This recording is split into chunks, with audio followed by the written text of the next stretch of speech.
So in this video, you're going to learn about my classroom expectations, procedures, and rules. So let's talk about my responsibilities to you as the teacher, to treat you with respect and treat you with care as an individual, to provide you with an orderly classroom environment, to provide you with the necessary discipline. So if you do something wrong, be prepared to get the consequence that goes with that. 4, provide you with appropriate motivation. 5, to teach you the required content. We want you to be successful in the course. Okay, your responsibilities as a student: to treat me and your classmates with respect, to attend class regularly and be prepared, to be cooperative and not disruptive, to study and work to the best of your ability, the best of your ability. Study and work to the best of your ability. 5, to learn and master the required material. So if you do all these things, you're going to be successful.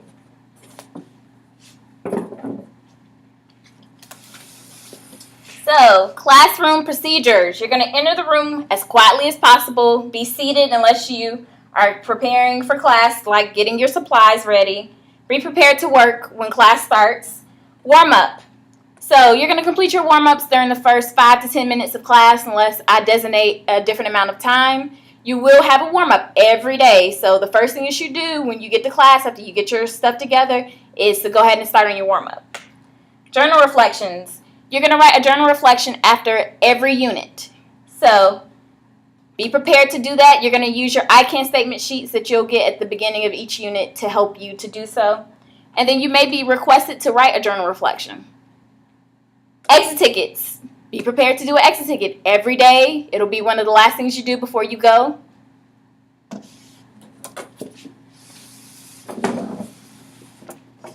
Classroom rules. Profanity or disrespect is not going to be tolerated in my class. I'm very big on that. 2, do not put away your work early. Stay seated until class is over. I will dismiss you. So don't check the clock. I'm going to let you know when it's time to go and when you can go. Do not line up at the door. 3, no food or drinks in the classroom. So not only does that apply to campus, but in a science room as a whole, you're not allowed to have food or drinks. The only exceptions are going to be if you have capped water and if you have a medical excuse.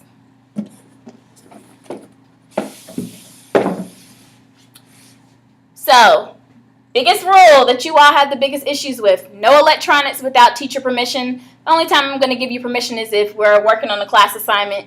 Then you'll be allowed to use your electronic devices. If at any point you are allowed to listen to music, you must have headphones. After I warn you that your music is too loud, you'll lose that privilege. Emergencies. If you have an emergency, you still don't need to use your phone. You have to go to the office.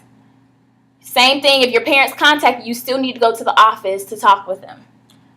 Your warnings, you're going to get a verbal warning. This may be a class warning. I may say, okay, everybody in the class, go ahead and put your electronics away. So after that point, everybody has been warned, so be prepared.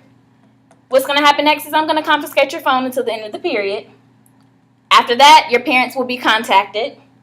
After that, not only will your parents be contacted, but then I'm going to notify the office that you have a problem putting away your electronics when you're supposed to. And then lastly, I'm going to send it to the office. So if you're a habitual offender, that means that I've constantly warned you, I've contacted your parents, I've taken your phone, and none of that has been sufficient. Then your phone is going to go to the office, and the office will decide what to do with your phone. If it goes to the office, your parents have to come get it before you can get it back.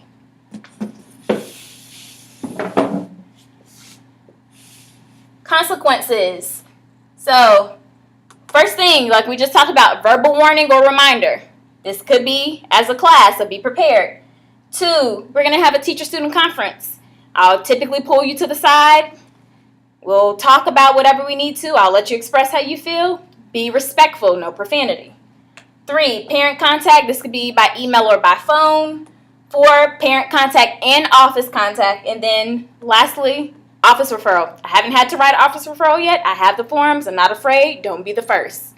So if you can follow all of these classroom rules, procedures, and you have the expectations both as a student and you have the expectations of what you can hold me to as a teacher, you'll be successful in science class.